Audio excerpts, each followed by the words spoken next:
Presiden mendukung salah satu paslon. Nah, masyarakat sudah mendengar dan saya tidak ingin tahu.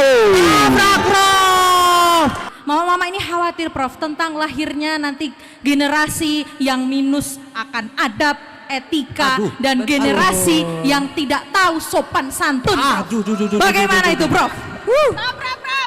Bangsa ini akan hancur manakala generasi mendatang itu tidak punya etika dan tidak punya akhlak. Tabrak. Karena ketidakpunyaan etika dan akhlak itu sebenarnya selalu berbarengan dengan sifat-sifat koruptif. Presiden mendukung salah satu paslon. Nah, masyarakat sudah mendengar.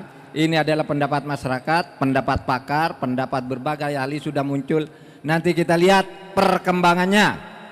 Sekarang kalau misalnya tentang intervensi kepala daerah Prof terhadap pemilu 2024 ini, dan sekarang nih Prof banyak emak-emak, mama-mama nih ya, mama-mama ini khawatir Prof tentang lahirnya nanti generasi yang minus akan adab, etika, dan generasi yang tidak tahu sopan santun. Bagaimana itu Prof? Tabrak. Membiarkan emak-emak dan ibu-ibu untuk melahirkan anak-anak yang tidak berakhlak itu adalah satu dosa besar kepada bangsa ini.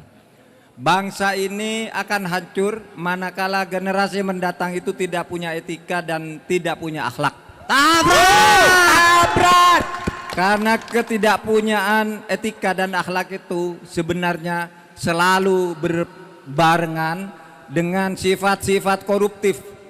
Siapapun orang yang tidak punya etika, akhlak, dan moral, pasti di belakangnya ada tindakan-tindakan korupsi yang dilakukan dalam berbagai bentuknya. Oleh sebab itu kepada siapapun, jangan sampai membiarkan anak-anak muda kita, ibu-ibu kita yang akan melahirkan anak-anak juga dilahirkan di dalam situasi yang kurang akhlak. Itu bertentangan dengan budaya Indonesia, bertentangan dengan ajaran agama, bertentangan juga dengan tata hukum Indonesia.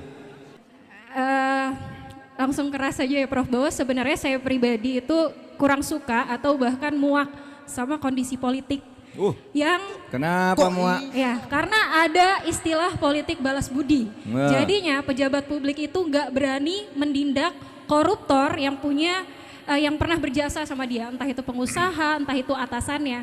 Kemarin Grace Natali saya menyimak di TV One, dia bilang gini, apakah etis Prof Mahfud menanyakan impor kepada Mas Gibran yang otomatis mengkritisi pemerintah saat ini yang Prof masih ada di dalamnya.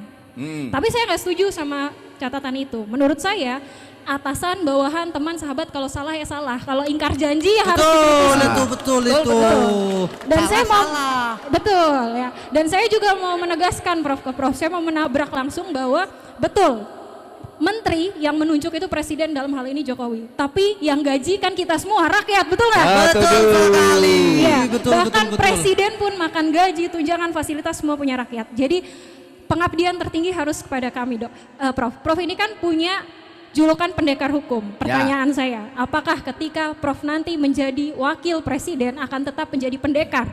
Berani tidak memenjarakan, memiskinkan, dan menghukum orang-orang yang korupsi, yang menyalahgunakan kekuasaan meskipun itu atasan ataupun mantan atasan Prof? Tabrak, Prof. Ini baru namanya nabrak. Oke, terima kasih. Tabrak, Prof. Satu, kalau ingin memperbaiki itu harus berani juga ngeritik ke dalam. Termasuk seperti saya ngeritik impor berbagai jenis kebutuhan pangan kita. Ya itu kritik dong, karena dulu janjinya kan tidak akan pernah ngimpor. Kok sekarang makin banyak, masa tidak kritik, tidak apa-apa. Tabrak, Prof. Kalau tidak mau mengkritik itu dan tidak mau dikritik, berarti itu orang tidak mau Indonesia ini maju. Oke? Betul. Itu biasa saja, apalagi itu untuk program politik yang sangat panjang, 5 tahunan. Tidak apa-apa, tidak boleh menyembunyikan sesuatu yang seharusnya diketahui oleh publik, yang harus kita kritisi, apapun itu. Karena saya bagian dari kabinet ya saya ngeritik. Kalau itu anak buah saya pecat, bukan saya kritik aja gitu. Saya beberapa kali mecat orang. Betul. Luar biasa. Ayo siapa lagi mau? Oke, oke, Saya kasih. akan tetap ya, saya akan tetap menjadi pendekar hukum karena justru saya diangkat oleh koalisi untuk menjadi cawapres itu tugasnya penegakan hukum. Dan reputasi saya selama 20 tahun lebih berjuang seketika mahasiswa, kemudian selama masa reformasi yang kalau dijumlah itu jumlahnya 44 tahun sampai sekarang. Di sini nih ada teman-teman saya nih, teman sekolah, ada Amron, ada Suwanti, ada siapa lagi itu teman saya. Gerakan saya di bidang hukum. Oleh sebab itu saya tidak akan mengorbankan reputasi saya yang panjang di bidang penegakan hukum hanya karena menjadi wapres 5 tahun. Ayo, makasih ya. Kamu namanya siapa tadi? Mega. Mega. Mega Diana Mega. Terima kasih Terima Mega kasih, Diana. makasih, Yang lain. Mega. Silakan Nebra. Bang Bemol, Sabar, Bang Bemol sabar, katanya sabar. mau nabrak duluan Bang Bemol. Sabar. Nah, saya nanti aja. Oke. Saya Oke, nanti aja. saya Saya izin ya. Sabar, memonitor kita lihat siapa dulu. yang- Mama sini mungkin ya. Oke. Ya, Silakan, silakan Mas. Maju ke depan Mas. Maju ke depan Mas. Yang sebagian boleh duduk teman-teman, yang nggak mau bertanya ya. Yang nanti pas sesinya nanya boleh angkat tangan biar kelihatan semuanya, oke? Sudah siap Nabrak, nabrak? Sebentar, tabrak yang keras ya. Bagi yang tabrakannya paling keras nanti akan dapat baju ini dari saya. Ayo tabrak yang keras, paling siapa nggak aja mau. tabrak? Yuk. Silakan Bang, tabrak paling keras Bang. Baik, selamat malam Prof. Ya. Terima kasih buat kesempatan saya. Nama saya Tahan Banurea. Tahan, Banurea. bahan Banorea. Oke, tahan. Saya ASN di Kementerian Perdagangan Prof. ASN. Mohon maaf, saya jauh-jauh mengusahakan untuk bisa ketemu Prof malam ini. Jadi saya itu Dari mana? Dari mana? dari Jakarta. Dari Jakarta. Dari Jakarta ke Lampung untuk nabrak Prof. Siap, tabrak Prof. Tabrak. Jadi begini Prof, saya mengalami saya menjadi korban rekayasa kriminalisasi Ya. yang dilakukan oleh oknum jaksa, Dok. Ya. Jadi saya itu dinyatakan koruptor. Ya. Saya dinyatakan koruptor, merugikan negara 1,7 triliun. Ya. Wow. Dan saya merugikan negara, katanya merugikan perekonomian negara 22 triliun, Prof. Jadi dalam persidangan semuanya menyatakan bahwa 148 saksi dihadirkan. Satu pun tidak ada menyatakan ada peran saya. Ya. Akhirnya saya diputus bebas di pengadilan Tipikor tanggal 27 Maret 2023. Saya ditahan Prof, mulai dari penyidikan sampai selesainya persidangan, saya ditahan selama hampir 10 bulan. Saya dinyatakan membuat draft surat. Dan atas tindakan saya membuat draft surat, saya mendapatkan imbalan katanya 50 juta Prof. Sementara surat tersebut tidak pernah saya buat. Saksi telah dihadirkan, dia mengakui dia yang membuat surat, yang memparaf surat juga mengakui dia yang memparaf, tapi yang menandatangan surat tidak pernah dihadirkan dalam persidangan. Oke. Saya satu-satunya ASN yang dijadikan tersangka, Prof. Oke. Alhamdulillah saya dinyatakan bebas. Bebas pada tanggal 27 Maret. Betul. Terus Saya inkrah. belum inkrah, Prof. Ya. Jaksanya tidak inkrah, mengajukan kasasi. Ya. Di kasasi saya dinyatakan bersalah dan Ya. saya dihukum maksimal sesuai dengan tuntutan jaksa 8 tahun tanpa ada pertimbangan apapun dari majelis hakim, hanya Ya. mengkopi isi dari tuntutan dari jaksa. Demikian, Prof. Ya. Baik. Tabrak Prof. Ya. Baik. Materi yang persis tentu saya tidak bisa saya komentari sekarang. Ya, materi yang persis tidak bisa, kan hak saya untuk mengatakan ini benar, Anda benar atau salah, jaksa atau Mahkamah Agung salah. Itu memang harus membaca kasusnya. Karena itu juga tergantung pada kepentingannya. Tetapi ingin saya katakan kasus rekayasa yang seperti itu sebagai laporan banyak muncul. Ada yang bebas di pengadilan negeri, naik di pengadilan tinggi, bebas di Mahkamah Agung. Ada yang dihukum di pengadilan negeri tiba-tiba bebas di Mahkamah Agung. Nah ini semua sering menjadi bagian dari permainan meskipun tidak semuanya. Oleh sebab itu kasus ini akan menjadi perhatian saya ya untuk nanti saya pelajari. Wow.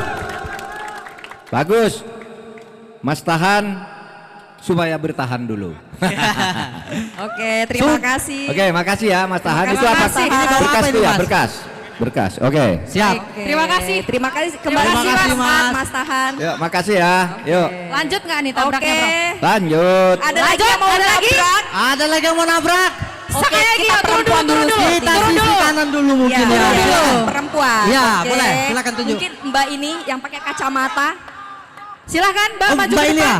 Agak Oh yang silau ini saya ya, mohon nggak maaf. kelihatan. Iya. Silakan Siapa? Mbak, Silakan maju, Mbak.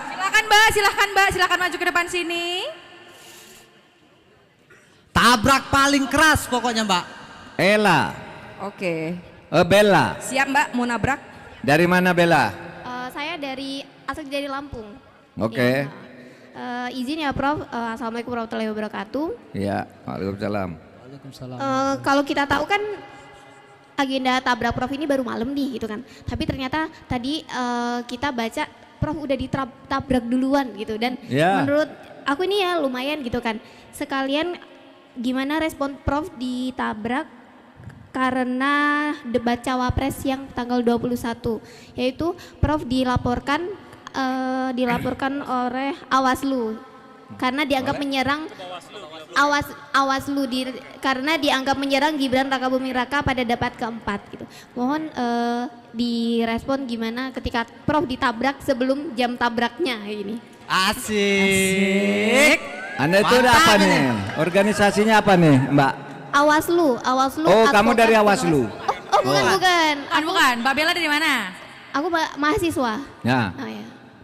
Saya tidak peduli dilaporkan. Saya tidak tahu laporannya dan saya tidak ingin tahu. Sudah banyak yang melaporkan tapi saya tidak ingin tahu, semuanya mental. Yang ini pun saya tidak ingin tahu apa yang dilaporkan dari urusan itu. Silakan lapor ke Bawaslu. Siap. Oke? Iya Prof. Prof satu lagi boleh nggak Prof? Ini sebenarnya aku udah lama banget penasaran gitu kan. Ini soal dinasti politik. Kalau nggak salah, tapi mohon maaf ya Prof kalau salah di Ya. tahun 2015 itu aku masih SD atau SMP, jadi nggak terlalu mantau. Ternyata pernah dinasti politik pernah diajukan dilarang, pelarangan dinasti politik di pemerintahan Indonesia gitu. Tetapi diajukan ke MK ya Prof ya. Ya. Akhirnya dibatalkan pelarangan itu. Sedangkan dulu itu biar ketika kita nih, misalnya kita jadi kepala negara, anaknya, pamannya, keponakannya itu dilarang untuk mendaftar juga gitu karena takutnya ada kepentingan tanda kutip gitu ya Prof itu. Sedangkan terus dibatalkan tuh. Akhirnya tidak ada lagi pelarangan dinasti politik. Itu kan yang membuat akhirnya ada muncul kemungkinan dinasti politik tersebut. Selesai. Itu 2015 saya mantan ketua MK, tapi 2015 saya sudah pensiun dari ketua MK, sudah bertugas di tempat lain. Tetapi dinasti politik itu sebenarnya terjadi di semua negara. Ya, Mahatma Gandhi dulu keturunannya jadi Indira Gandhi, turun ke Rajiv Gandhi, di Amerika Kennedy ke Clan Kennedy, Bush ke Bush. Di mana-mana boleh. Yang jadi masalah itu kalau untuk sebuah kebutuhan dinasti politik itu melakukan rekayasa dan penukangan terhadap hukum yang berlaku. Sehingga tidak boleh dilakukan menggunakan pendekatan yang kasar. Nah, itu yang tidak boleh dilakukan. Itu dinasti politik. Terkadang dinasti politik itu menjadi tidak lagi objektif untuk kepentingan rakyat. Lalu muncul berbagai langkah-langkah dari seorang yang menjadi induk dari dinasti politik itu untuk melakukan pemenangan atas dinastinya sendiri. Itu yang tidak boleh dan itu sebenarnya jorok kalau dilakukan oleh pemerintah sebesar negara kesatuan Republik Indonesia. Oke. Yo.